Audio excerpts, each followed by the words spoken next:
So now we've looked at the slalom, the beginning of the slalom for the party. We've looked at the party scene a little, and we've looked at the duet and the chair duet at the bus stop. Now we've gone back to the beginning and looked at how we're going to stage the beginning, the idea of the snowball fight, which will be a really cool thing to show through Frantic Assembly style because it's really abstract and you can get a lot of lifts in there, and you can get a lot of wider movement with more people in, so I feel like this is a good opening as well, because technically it's not the beginning of the play, but we chose to start our extract from there. So to start off with, we'd already looked at ideas of duets. When we devised our chair duet, we had everyone sort of go into pairs, and we sort of picked ideas from all of them to create the ideas of the chair duet, and the movement of it, sorry. And so now with this, we split into pairs again.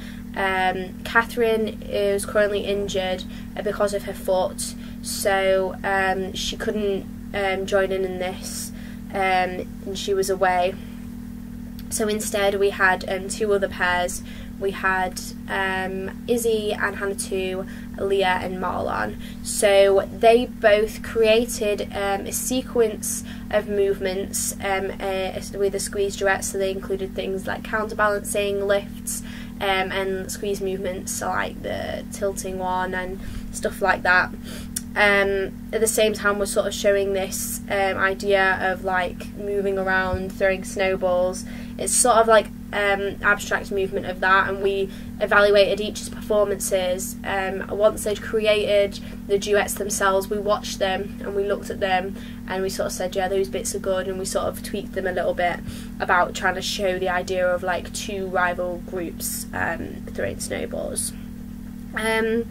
During this, the character Caitlin is talking about how she is fit and bendy and she can dodge snowballs, she's quite athletic, and she's running through the crowd, she's dodging all of them before she gets hit in the face with a snowball that Cameron has thrown.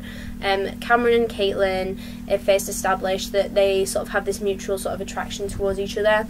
The bus stop scene is with those two again, the warmth of each other is bringing them closer together in the bus stop scene, and they end up sort of showing this attraction more obvious to themselves and to an audience. So but this is the beginning and the start of that, and it sort of creates this awkwardness because she is hit in the face with a snowball, she runs up to him and she screams, "You pillock," and obviously his reaction is like, oh god, and then she's like, oh god, I've just shouted at the guy that I like.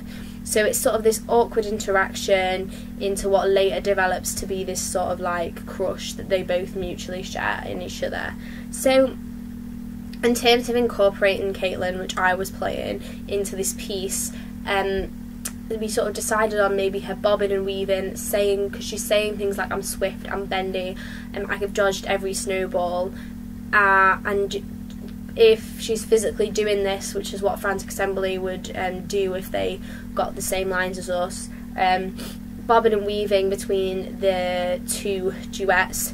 So we had moments of slowness, moments of stillness, and the duets were slow, and Caitlin is fast between them while she's saying the lines, whilst I'm saying the lines. And we looked at the duets, and we looked at moments where there were big gaps to sort of squeeze through, push through, to bring the piece all together as one as well, rather than two separate duets and like a fragmented piece, because I feel like Frantic Assembly always has intentions of bringing the characters all together.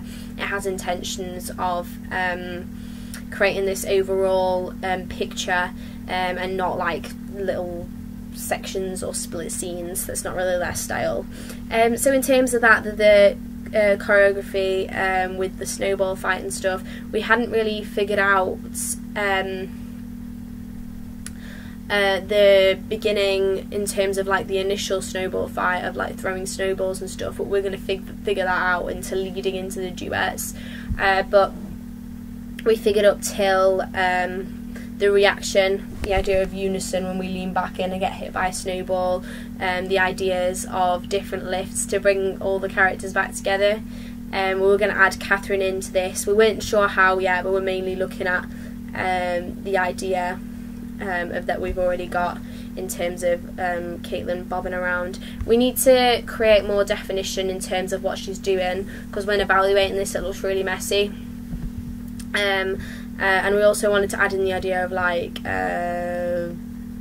bodyguard and heart lines, because later on we thought about there's this sort of interaction when Caitlin runs forward and she turns to Cameron and she's like, "You pillock," and then she says, "You suddenly realise it's Cameron Huntley." He says, "You suddenly realise you're a pillock," and it's this like, oh, like they often break the fourth wall and talk to the audience when they're saying things like that, and Caitlin is saying everything to the audience before then. When she's facing and talking to Cameron, it's they're back in character, they're back in the real world. And so in that term, he then talks about him feeling really embarrassed and like really awkward about the situation, so we could use the idea of bodyguard, and we talked about the idea of bodyguard to sort of show how he's like in his own head and breaking away from reality, and Caitlin is there frozen. So it's sort of this keeps breaking the fourth wall in terms of like the action, real life, and then talking to an audience.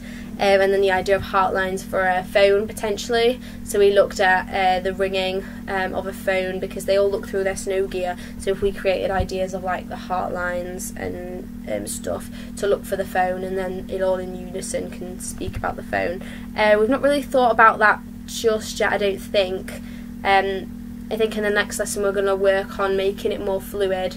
The idea of the heart lines in synchrony with the phone, ideas of maybe moving in a grid and quad, incorporating the start of the movement of the snowball fight into when she gets hit, the bodyguard. We're going to look at trying to put it all together, because right now it seems really messy, but I think their intentions are there in terms of what we're trying to show.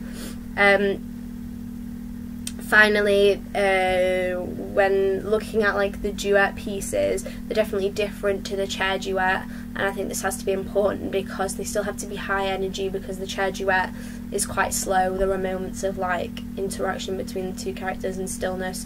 We still need moments of stillness as well in this, but the interactions need to be different to the later duet. But I think we can manage to do that really well, especially with Caitlin, Mia's Caitlin, running and jumping in between them, because the main focus should be on her and the moments when she's talking, and then the whole snowball fight in and out of it as well. But yes, that's what we've done in that lesson.